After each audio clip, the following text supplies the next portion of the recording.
All right, sports fans, how's everybody out there doing? William Martin coming at you one more time here on YouTube with another edition of the 300 Pounds of Sports Knowledge Podcast.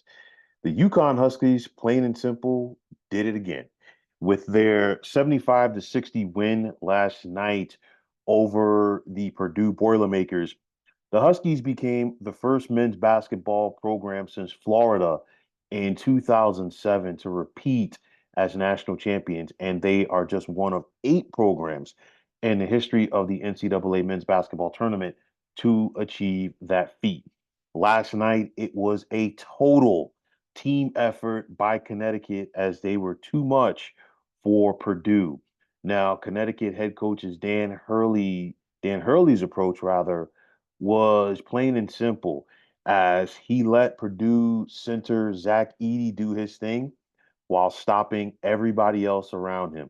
Last night, Edey had 37 points and 10 rebounds, while the rest of the Boilermakers only managed to score 23. The Huskies, just like they did last year, just dominated this NCAA tournament as their 14-point win over Alabama in the national championship game was their closest margin of victory throughout this tournament. I talked about it before during the regular season. I talked about it after the Big East tournament, and I talked about it throughout this NCAA tournament when it came to Connecticut.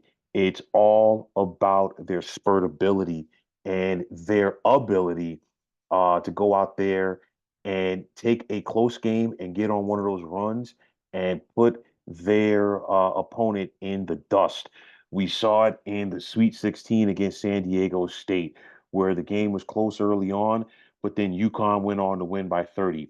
We saw it in the Elite Eight against the Fighting Illini of Illinois, where Connecticut went on that 30 to nothing run between we started at the beginning of the or the end of the first half rather, and carried over into the second half as they beat the Illini by 25. We saw it on Saturday where they were only up by four against Alabama at the half. But then, of course, the Huskies were able to turn it up to another notch. And then, even last night, the contest was close for the most part. Connecticut was up by six at the half. And then, of course, they just took it over. You look at their defense and their swarming defense, and that's what the Huskies do to people. And it was plain and simple. They basically said, you know what, Zach Edey, you're going to get your points. That's fine. But you alone are not going to go out there and beat us, and we're going to stop everybody else. Now, I've talked about this before in this tournament as far as teams needed to pick their poison with Purdue. It came down, and I said for them to win a championship it was going to come down to the guard play around Zach Edey, and that was not the case. We've seen it throughout the last couple of years with Purdue with Zach Edey in the starting lineup, where it's one of those where you know what he gets his, but in those critical moments, the guys around him don't get theirs, and then defensively, you got to bring them out and you got to speed Purdue up, and we saw it in the Big Ten tournament when Wisconsin beat the Boilermakers in the Big Ten semis, and it happened again last night. Now Donovan Clingan, the big man for Connecticut, he's not going to go down out there and knock down perimeter shots to bring out Edey on the wings and on the perimeter. But what he did, he was in scenarios where he was setting high screens. And because of that, it made Edey have to come out closer to the 3-point line than maybe he wanted to. And of course, by getting Edey to do that, what happens? You open up the interior for cuts and drives to the basket, which is what we saw from Connecticut last night. Again, with their spurt ability, they just know how to take a game over. And that's a credit to their coach. That's a credit to his system. And that's a credit to the culture that he has created in stores for this basketball program. Plain and simple, it's just too much team ball. To me, in my opinion, I have not seen a team in a championship setting click on all cylinders like Connecticut did last night, probably since Villanova, okay, won their last championship under Jay Wright back in 2018. And you look at what Connecticut did last night, plain and simple, in that second half. they just clicked on all cylinders. And this is crazy because you have to ask yourself, which championship team from Connecticut was better under Dan Hurley? The one that just won it all last night, or the team that won the championship last year? Because that team as well won in dominating fashion. They beat Iona by 24 in the first round, St. Mary's by 15 in round number two, Arkansas by 23 in the third round, Gonzaga, okay, by 28 in the Elite Eight, then Miami by 13 in the national semis, and then San Diego State by 17 to win it all. And then, of course, like I said, this Connecticut team did it once again by winning by double digits in all six of their contests. Now, back to back championships, two national championships.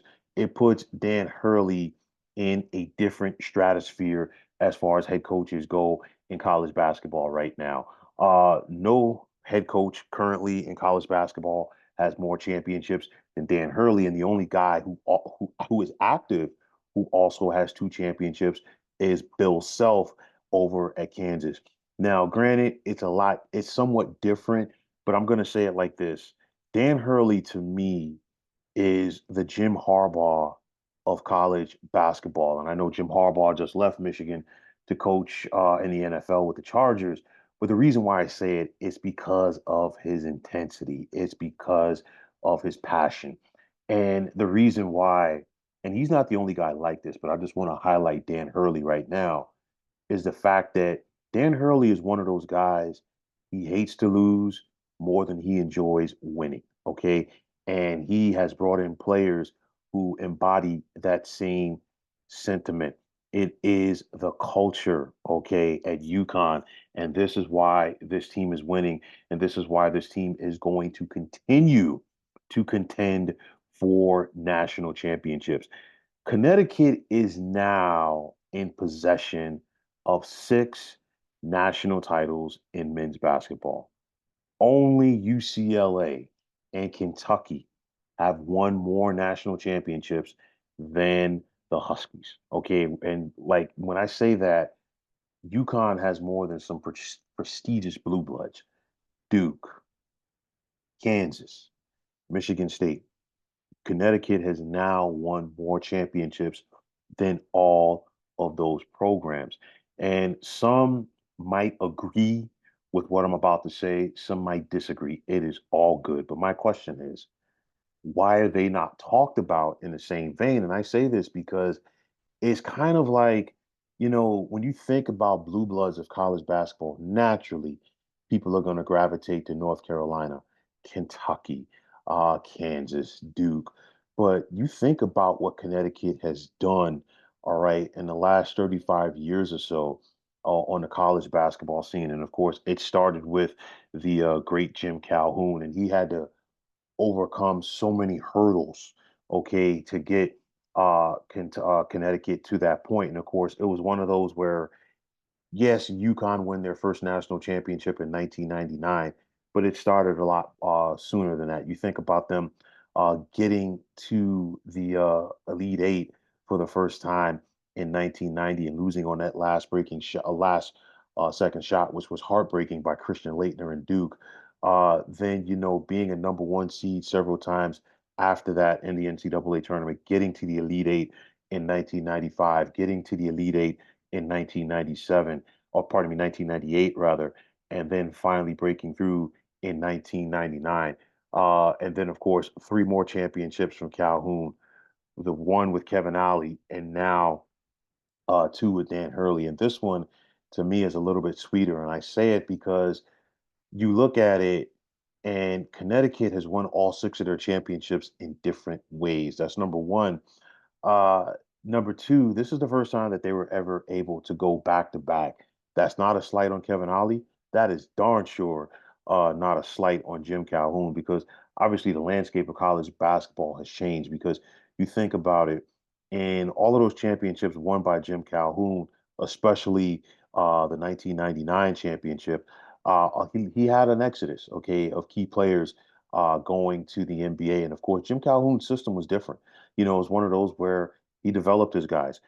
They would come in, they would be solid players as freshmen, but by sophomores and juniors, and if some of them stayed around for the senior campaign, they were all Americans. We saw it in 1999 with Richard Hamilton. You think about the 2014 with the likes of Emeka Okafor and Ben Gordon, and then of course the 2011 team with Kemba Walker. This time around, it was totally different. Dan Hurley, after last year's championship team, brought in some new guys uh, between recruiting players out of high school, and of course, he knows how to utilize that transfer portal to go out there and find the guys who fit into his system. But nonetheless, it is the system of Dan Hurley. And this is a big reason why Connecticut is the two-time national champs. So it's one of those where my other question is this: how about the Big East now? I say this because there are plenty of people up in arms, and deservedly so, about the Big East only getting three bids for the NCAA tournament. And credit to Dan Hurley, credit to Shaka Smart at Marquette, and also credit to Greg McDermott at Creighton for speaking up for their conference.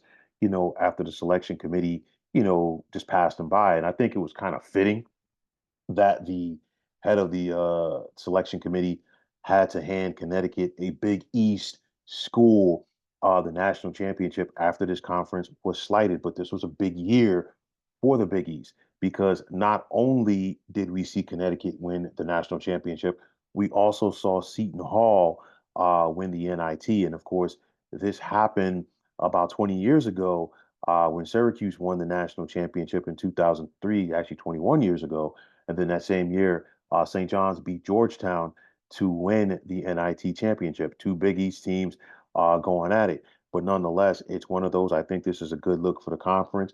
Uh, I, like a lot of people, definitely felt that the Big East deserved more than three bids to this NCAA tournament. And in actuality, since 2016, no conference has won more national championships in men's basketball than the Big East. They have four, two from Villanova, and then, of course, now two from Connecticut. Now, we've heard the rumors as far as Kentucky reaching out to Dan Hurley and wanting Dan Hurley to be their next head basketball coach. I highly doubt that he's going there. He's already said no. And I'm sure he's going to attempt to work out a deal with Connecticut to stay there even longer than he already is. He signed an extension after last year's championship. But nonetheless, Dan Hurley would be a fool, okay, to leave stores for Lexington for so many different reasons. Dan Hurley is a Northeast guy. He's a Jersey City guy at heart. Okay, you think about his first head coaching gig, he was at Wagner in Staten Island in New York City. Okay, from there he went to Rhode Island, and now he's still in the New England area at Connecticut. Okay, he's a Jersey guy at heart. His family, okay, are Jersey Northeast people at heart as well. Not only that, Dan Hurley, is an icon now at Connecticut. If Dan Hurley never wins another championship, if Dan Hurley never gets Connecticut back to the Final Four, he will always, okay, be loved, commended, and respected in that state. You go to Kentucky if you were Dan Hurley. Number one, being that you're Dan Hurley, you go to Kentucky. The expectations are already through the roof without a Dan Hurley. Dan Hurley goes there, and there are huge expectations for him to not only get Kentucky back to that championship level, but also to maintain it. Now, don't get me wrong. When Dan Hurley came to Connecticut, were there expectations? Absolutely. But the main expectation for Dan Hurley when he went to Connecticut was to get UConn back to respectability. And of course, some of that was hindered by them going to the American Athletic Conference. Now, I know by some it has been suggested that maybe UConn should join the ACC due to the changing landscape, of college athletics that hovers around football. That's a move, in my opinion, which I also think would be a recipe for disaster. We already saw Connecticut in the American Athletic Conference. The AAC is not the same as the ACC. I totally get it. But you know what? Connecticut was a fish out of water. Yes, they would get money from the ACC, don't get me wrong, but it's one of those where What has Syracuse's basketball program been since they've been in the ACC? What about Boston College and Pitt? Okay, and these were Big East staples. Okay, and they have got completely lost in the wash. It would happen to Connecticut once again. It's one of those. I think Connecticut has just realized they are a basketball school with both their men's and women's programs. And honestly, it wouldn't surprise me in the next 5 to 10 years to see Connecticut just basically take their football program back to the FCS level and just cut their losses and just focus on being a basketball program once again. But getting back to Dan Hurley, he to me is currently the best head coach in college basketball as his players are buying into what he's selling. Not saying that other head coaches don't do the same, but it's just so difficult to do in this day and age with the transfer portals, with the NILs, with guys leaving early, you name it. But nonetheless, Dan Hurley knows how to navigate the system. Now, on the Purdue side, they appear to be a team of destiny because they were attempting to do what Virginia did back in 2019. Of course, we saw the Cavaliers in 2018 become the first number one seed to fall to a 16 seed as they were blown out by UMBC. And then, of course, the Cavaliers were able to rally in 2019 and win the national championship. Same thing with Purdue. So many consecutive years with them losing the double digit seeds. Of course, even last year was a one seed, losing to Fairleigh Dickinson. Purdue was rolling throughout this year. Zach Edey basically couldn't be denied. He was a man among boys at times with his play out there. But at the end of the day, what you can't do will catch up to you at the wrong time, especially if you face a team that has the ability and the personnel to expose your flaws. Connecticut has that because they play D. They focus on the perimeter guys. They knew that Zach Edey by himself was not going to be able to stop them, especially with the depth that they have on that team. And they wore him down as the game went on. And that is a big reason why UConn is once again national champions. Now, of course, they're going to look to make it three in a row. Easier said than done. Connecticut had a target on their back this year. They're once again going to have a target on their backs for next year. But it's one of those with Dan Hurley. Basically, it's an us against the world mentality.